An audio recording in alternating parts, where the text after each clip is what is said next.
Good morning student तुम्हारे third सेमिस्टारे आगामीकाल परीक्षा शुरू होच्छे। আমরা বলেছিলাম তোমাদের জন্য সুপারফাস্ট সাজেশন নিয়ে আসব, সেই মতো আমরা প্রত্যেকটি সাবজেক্টের সুপারফাস্ট সাজেশন দেওয়া শুরু করে দিয়েছি। আমরা অলরেডি তোমাদের মেজর হিস্ট্রি পেপার 3 সাজেশন দিয়ে দিয়েছি। এখন আমরা মেজর এডুকেশনের পেপার 3 যে রয়েছে সেই পেপার 3 নিয়ে আলোচনা করছি। এরপর তোমাদের একে একে বাংলা, পল সায়েন্স, ফিলোসফি, ইংরেজি প্রত্যেকটি সাজেশন আসবে। তোমরা অবশ্যই আমাদের চ্যানেলটির সঙ্গে যুক্ত থাকো, আশা করি তোমাদের যথেষ্ট উপকারে আসবে। তো তোমরা দেখো তোমাদের থার্ড সেমিস্টারের যে পেপার 3টি রয়েছে এখানে বেশ কিছু দার্শনিক মতবাদ রয়েছে, ভারতীয় এবং পাশ্চাত্য কিছু দার্শনিক মতবাদ রয়েছে। যে কয়েকটি দার্শনিক মতবাদ রয়েছে সেই সবগুলো যদি তোমরা পড়ে যাও, খুব বেশি নয়, তাহলে তোমাদের 12টা দার্শনিক মতবাদ রয়েছে, তাহলেই তোমাদের পরীক্ষা এখান থেকে চলে আসবে। তাহলে আমরা সর্বপ্রথম যদি এখানে বলি প্রকৃতবাদ, ন্যাচারালিজম যে রয়েছে এবং ভাববাদ, আইডিয়ালিজম রয়েছে, এদের যে শিক্ষার লক্ষ্য, শিখন পদ্ধতি, শিক্ষকের ভূমিকা, শৃঙ্খলা সম্পর্কে আলোচনা করে। এই দুটো প্রশ্ন তোমরা ভালো করে দেখবে, এখান থেকে একটা প্রশ্ন তোমাদের পরীক্ষায় অবশ্যই থাকবে, প্রতি বছরই আসে। কী বললাম? আইডিয়ালিজম এবং ন্যাচারালিজম, প্রকৃতবাদ এবং ভাববাদ।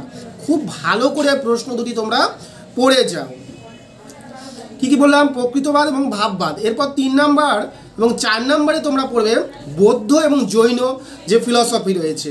বৌদ্ধ ফিলসফির মতে শিক্ষণ লক্ষ্য, শিক্ষণ পদ্ধতি, সবগুলো যে দিক রয়েছে, 5টা বিষয় রয়েছে এবং বর্তমানকালে তার কী প্রভাব রয়েছে, এডুকেশনাল ইম্প্যাক্ট কী রয়েছে, বৌদ্ধ শিক্ষা বলো বা জৈন শিক্ষা বলো, এই দুটো প্রশ্ন দেখে যাবে। তাহলে প্রথম প্রশ্ন দুটো আমি বললাম প্রকৃতবাদ এবং ভাববাদ, সেকেন্ড আমি বললাম বৌদ্ধ ফিলসফি এবং গিয়ে জৈন ফিলসফি। তাহলে টোটাল প্রশ্ন আমাদের হলো 4টা। এরপরে তোমরা দেখবে যেই প্রশ্নটি সেটি হচ্ছে ন্যায় ফিলসফি। সেমভাবে ন্যায় ফিলসফি, শিক্ষার লক্ষ্য, শিখন পদ্ধতি, ঠিক আছে, এই বিষয়গুলো তোমরা দেখে যাবে। ন্যায় ফিলসফি যে রয়েছে সেই ন্যায় ফিলসফি, সেই সব বিষয়গুলো তোমরা অবশ্যই দেখে যাবে। এবং ন্যায়ের সঙ্গে তোমরা দেখবে যোগা ফিলসফি।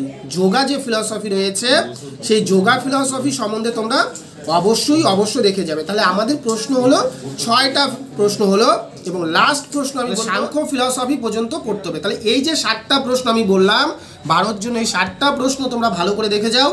দুটো প্রশ্ন পরীক্ষায় অবশ্যই থাকবে। কি বললাম আমি আবার রিপিট করছি, প্রকৃতবাদ, ভাববাদ। প্রকৃতবাদ সবগুলো দেখবে, শিক্ষার লক্ষ্য, পাঠ্যক্রম, শিখন পদ্ধতি, শৃঙ্খলা, শিক্ষকের ভূমিকা, এই যে ভাগগুলো আমি বললাম, শিক্ষার লক্ষ্য, এগুলো 3-এর হিসাবে আসতে পারে, শিক্ষক 3-এর হিসাবে আসতে পারে, কিন্তু 12 নম্বরের একটা নোট যদি আমি পড়ি তাহলেই দেখো 3-এর নোটগুলো হয়ে যাচ্ছে। তাহলে আমি প্রকৃতবাদ পড়বো, ভাববাদ পড়বো, 3 নম্বরে আমি পড়বো বৌদ্ধ ফিলসফি, 4 নম্বরে আমি পড়বো জৈন ফিলসফি, 5 নম্বরে আমি পড়বো ন্যায় ফিলসফি, 6 নম্বরে আমি পড়বো যোগা ফিলসফি এবং 7 নম্বরে আমি পড়বো সাংখ্য ফিলসফি। এই যে 7টা ফিলসফি সম্বন্ধে আমি পড়ি, তাহলে আমার 2টা প্রশ্ন অবশ্যই 101% পরীক্ষায় থাকবে।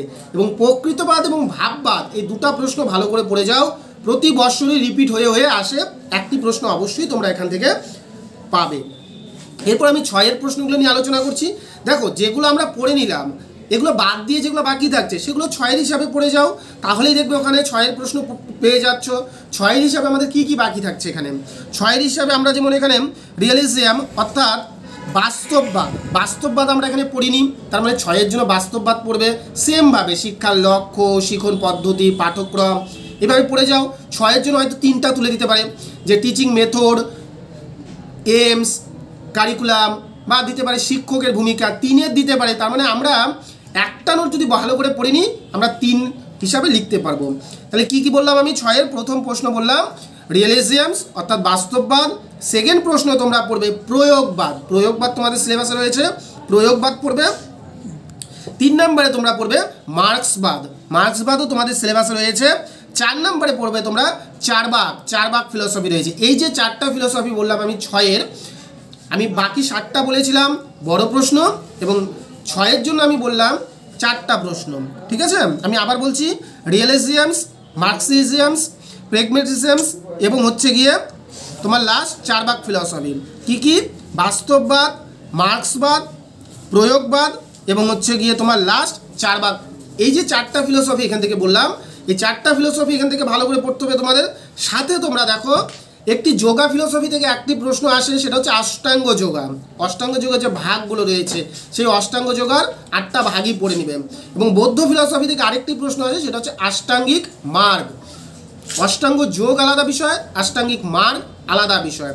এই প্রশ্নটা তোমরা পড়ে যাবে অবশ্যই। এবং 4 ভাগ ফিলোসফির যে বিষয়গুলো রয়েছে তোমার একটু দেখে যাবে, মেটাফিজিক্স, জ্ঞান তত্ত্ব, এগুলো অল্প দেখবে, না দেখলেও হচ্ছে। এগুলো মেনলি এই কয়টা প্রশ্ন তোমাদের দেখতে হবে। এবং 3-এর জন্য আমি তেমনভাবে প্রশ্ন বলছি না। যেমন আমি বললাম, ধরো তোমরা যখন পড়ছো যে ভাববাদ পড়ছো, ভাববাদে ওখানে পড়ছো শিক্ষার লক্ষ্য, 3-এর দিতে পারে যে ভাববাদের মধ্যে শিক্ষার লক্ষ্য কী। তার মানে আমরা এখানে কী কী পড়ে নিব, যে প্রত্যেকটা ফিলোসফি যে রয়েছে, প্রত্যেকটা ফিলোসফির শিক্ষার লক্ষ্য, শিক্ষকের ভূমিকা, পাঠ্যক্রম, প্রত্যেকটা ফিলসফির, বৌদ্ধ, জৈন, প্রকৃতবাদ, ভাববাদ, হ্যাঁ, বাস্তববাদ, প্রয়োগবাদ, ন্যায়, এই যে 7টা ফিলসফি, এদের সবগুলো দিক পড়ে যাও। এবং তার সাথে আমি একটা প্রশ্ন বলছি, নোবেল ট্রুথ, যেটা হচ্ছে চতুশ্রম ব্যবস্থা যেটা রয়েছে, আর্য সত্য বলতে পারো, ঠিক আছে, যে জগৎ দুঃখময়, এই যে বিষয়টা ছিল, এই প্রশ্নটাও তোমরা দেখে যাও।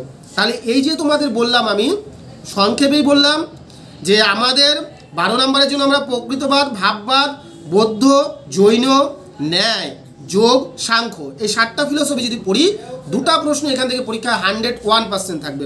6-এর জন্য এই বাকি 7টার বারে যে সংখ্যাগুলো রয়েছে, বাস্তববাদ, প্রয়োগবাদ, 4 ভাগ, মার্ক্সীয়, এই প্রশ্নগুলো। এবং আমি বলেছি বৌদ্ধ ফিলোসফি থেকে একটা পড়বে আষ্টাঙ্গিক যোগ, ন্যায় ফিলোসফি থেকে এবং বৌদ্ধ ফিলোসফি থেকে একটি আষ্টাঙ্গিক মার্গ তোমরা পড়বে। এবং প্রত্যেকটা তোমরা মেটাফিজিক্স অর্থাৎ জ্ঞান তত্ত্বটা দেখে যাও। বড় প্রশ্নগুলো পড়লেই তোমাদের 3-এর হয়ে যাচ্ছে, এর বাইরে তোমাদের আর কোনো প্রশ্ন থাকবে না। তাহলে আমরা ইতিহাস, এডুকেশন সাজেশন দিয়ে দিয়েছি, এরপরে আমাদের বাকি সাবজেক্টগুলোর সাজেশন অবশ্যই আসবে। এবং যেই সব সাবজেক্টগুলো তোমাদের প্রয়োজন রয়েছে সেই সব সাবজেক্টগুলোর তোমরা কমেন্ট করো, আমরা অবশ্যই তোমাদের জন্য লাস্ট মিনিট সাজেশন নিয়ে আসবো। তোমরা যারা টিউশন পড়োনি তাদের জন্য আমাদের এই লাস্ট মিনিট সাজেশন, এবং যাদের এখনও নোটসের প্রয়োজন মনে হচ্ছে, এই নোটসগুলো প্রয়োজন, অবশ্যই আমাদের দেওয়া নাম্বারগুলোতে যোগাযোগ করবে। এবং যারা আমাদের এখানে ক্লাস করেছো বা নোটস নিয়েছো তাদের সমস্ত সাজেশন আমরা অনেক দিন আগেই দিয়ে দিয়েছি, তোমরা সেইগুলো পড়ো, তোমাদের পরীক্ষা অবশ্যই ভালো হবে। সবাইকে অসংখ্য ধন্যবাদ আমাদের সঙ্গে যুক্ত থাকার জন্য। ধন্যবাদ সবাইকে।